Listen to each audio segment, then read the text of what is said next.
Hey, what is up guys? Welcome to GTA 5 online live commentary. Today I decided to talk about really quickly about car interiors since GTA 5 was released on next gen with the first person mode, and I think that is definitely the biggest addition to it and obviously the coolest one. So again, I've seen a lot of people actually liking this first person mode and all, especially driving a car is definitely more fun than it was before. Obviously, kind of racing is still hard to, since you're not really used to it, you know, driving in GTA 5 in first person mode, and racing is definitely not the easiest thing to do, especially if the race has a lot of ramps and all that stuff. So it's really hard, it's bumpy and all. So what I decided to talk about again is the car interior, and I'm driving now the Bullet.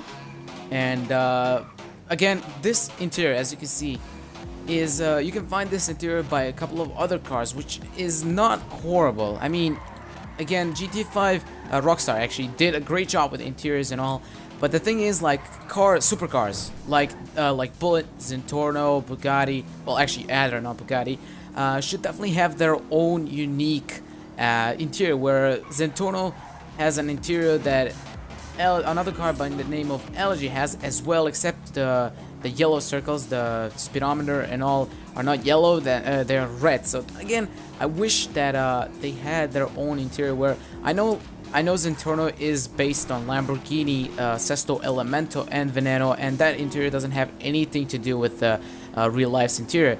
Adder definitely has, I would say, one of the best interiors, if not the best. It's like it reminds me of Bugatti interior, which is cool. This Bullet is nothing too much, obviously nothing too fancy there, but the thing is, like, I really do hope that in the future Rockstar is going to add, you know, a couple of other interiors, which I think, since in options when you go to stats, you'll see that there is actually time spent in first person mode. What I think is that they're actually waiting to see if first person mode is actually what people want, and if people are actually playing the game in first person mode. And if it shows out that is actually doing really well, then they're going to add a couple of other features, which again, I think that's their goal. And I really wish that they add you know, new interiors. But that's not the only thing that car interiors are missing. I would say this, you know, the side mirrors and definitely is a big thing, especially if you are racing, and if you can, obviously it's important when you're driving as well. But when you're racing, it's definitely cool to see, you know, if someone's behind you, not having to, like, you know, use you know, not having to, like, look completely behind you, since you will lose, you know, that you will lose balance and you won't know where you're going and what's in front of you. So I think that they should definitely add that as something that is really important.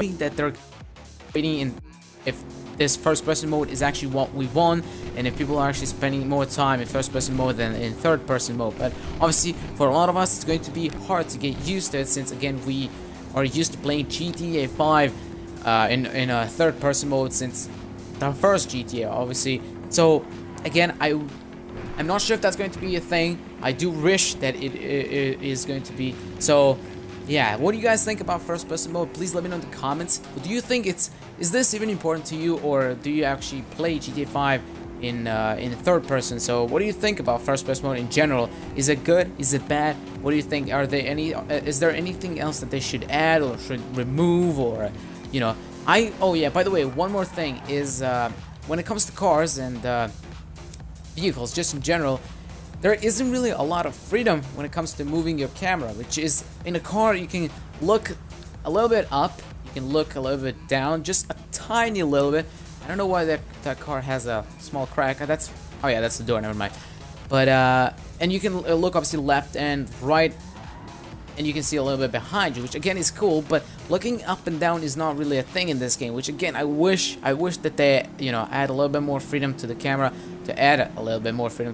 which again would definitely be noticeable, especially if you kind of, you know, want to, I don't know, it's just sometimes if I push the thumbstick down and kind of want to see my legs, or just kind of like that. So yeah, that's basically it. That's what I want to add, what I think should definitely be added.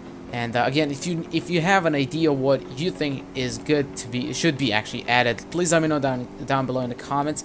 And if you like this video, please make sure to click that like button, subscribe if you want to see more, and I'll see you guys in the next video. Bye bye.